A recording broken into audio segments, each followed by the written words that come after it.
There's only 3 ways in which you can pick up HIV or you can get infected with HIV.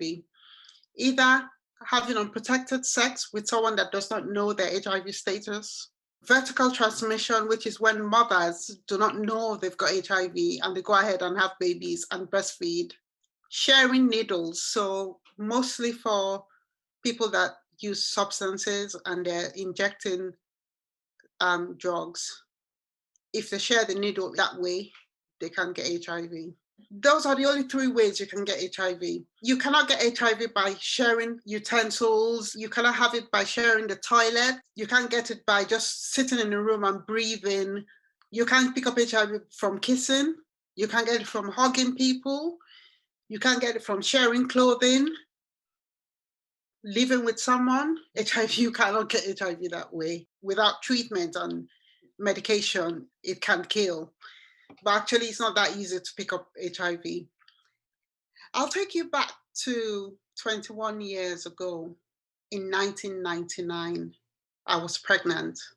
And like any other pregnant woman, I had to go to the hospital to do my antenatal tests. I was 3 months pregnant, very excited. And I saw this midwife, and she was really nice. And she said, these are all the tests you would have to do. But then she said HIV test as well. I thought, why are you asking me? I was offended. I thought, why are you asking me to do an HIV test? HIV doesn't happen to people like me. And so I said no. So she said, oh, actually, Florence, do you know there's now medication you can take to stop the virus from being transmitted to your child while you're pregnant or during birth? And then when she said that, I remember that I watched the program on BBC. They were talking about encouraging women, pregnant women, to take an HIV test. So it clicked. I thought to myself, it's going to come back negative anyway. So I said yes to the test. 2 weeks after, I got a letter in the post from the hospital, from the antenatal clinic, saying, can I come back for further tests? The last thing on my mind was HIV. I didn't think of HIV at all because I just thought, no, that test would definitely come back negative. So I went to the hospital and I got to the antenatal clinic. I saw all the pregnant women, and another woman, not the same midwife, another woman came up to me and said, Florence, can you come with me, please? And so she ushered me into a room, and there was another lady in the room. I thought, I sat down, and she sat down opposite me. And as soon as she sat down, she just said, Florence, your HIV test has come back positive. I was in shock. I started to sweat. I was shaking. I was out of breath. I started crying. I didn't know what to do with myself. I just saw my life flash past me, and I thought, this is it. And then she asked me a good question, said, Florence, what do you know about HIV? And I said, I know I'm going to die of HIV. It's going to kill me. And I'm going to be very ill, and then I'm going to die of the illnesses that I will have. And she said, no, Florence, things have changed. She said, now there's medication. So she explained everything to me. She said, medication is okay in pregnancy. It will help reduce the virus in your body. She spent 2 hours telling me that. I came away feeling very hopeful.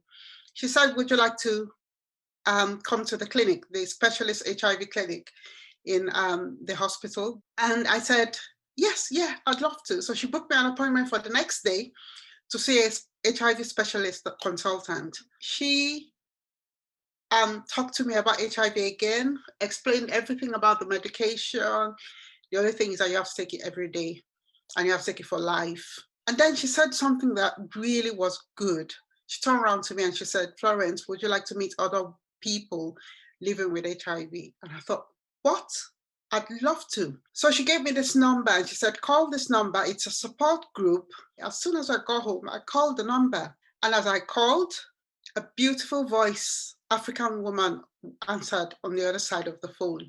And she said, would you like to come to this support group? And I said, yes, I would love to. So she invited me to the next one. When I get there, I was expecting to see people that are frail, ill, wheelchairs, looking very sick, people that are dying.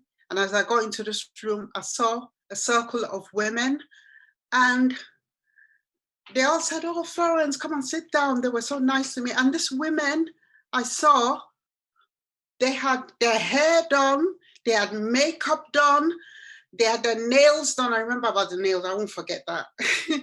I was really surprised. I thought, oh, so you're living with HIV and you look so glamorous. I couldn't believe it when I saw these women. Some of them were working, some were pregnant, some have just got married, some have children, some are dating. And I thought, wow. I was reassured when I saw that. So I continued going to the meetings regularly. And I'd like to tell you, share with you what happened when I told people.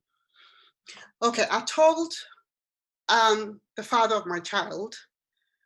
So I advised him, I said, "I've just been tested positive. Please go and have a HIV test done." He wasn't horrible on the phone. He just said, "Okay, we'll go and have a test done." He went and he did the test, came back a few weeks after, and then said to me his test was negative. That was the last time I could speak to my son's dad. He changed his number. He doesn't want to have anything to do with us. So that is an example of how stigma, HIV stigma, can manifest itself. Then I decided to tell an ex-partner. I told him, again, I did it on the phone. I rang him up and I said, "Please go and have an HIV test done." My test came positive. He said to me on the phone, "Florence, if I go and have a test done, I'm going to get a gun and I'm going to shoot you." And I was in shock. And already I was scared of telling people about HIV. That made me even more petrified. I was so scared. And luckily he went and had a test done, and he also came back negative. And then I told a friend that I'd known since I was very little. When I told him, that was the last I heard of him. He said to me on the phone, "Oh, look at what you've done to yourself. You've gone and you've picked up a virus. Look at you." And I put down the phone, and that was the last time he ever called me. When I've told family members, they just don't talk about it. So HIV is not like when you have cancer or heart problems or illnesses, diabetes or whatever, where people will flock around you and support you. HIV is the opposite. People will run away from you. Although I had negative reactions, I also had positive reactions. So I've had half. Some people I've told have been so nice, checking on me, ringing me up and asking if I'm okay, reminding me to take it easy, really supportive.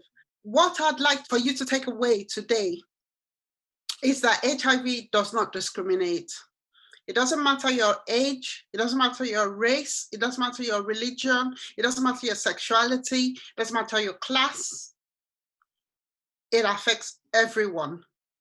And you don't have to have lots of partners to get HIV. You could just have that one partner and have unprotected sex with that partner, and you can pick up HIV. Using condoms saves lives. And also testing regularly saves lives. And it will save you from passing HIV to your loved ones, because that's what happens. You cannot see HIV. So you cannot tell who's got HIV. So you can only protect yourself by using condoms. Also, I'd like to share the message of U equals U, which means undetectable equals untransmittable. So a person living with HIV like myself, I've had it for 21 years, but I've not been able to pass it on to anybody because I'm on effective medication. And that's the message, big message I want you to take away. Go and have a test done, because it's either negative or positive. If it's negative, then continue to have tests done and use condoms. If it's positive, then you're lucky. You're lucky you've not fallen ill yet. This is a chance for you to start taking medication and start protecting your loved ones. So I'd like you to be kind. Please be kind to people living with HIV. No one has gone to the shop and said they want to buy HIV. It happens, it just happens. People living with HIV have not done anything different from other people. They've just been unlucky. So please be kind to people living with HIV. And remember, if you're on effective medication, you can pass on HIV. Thank you.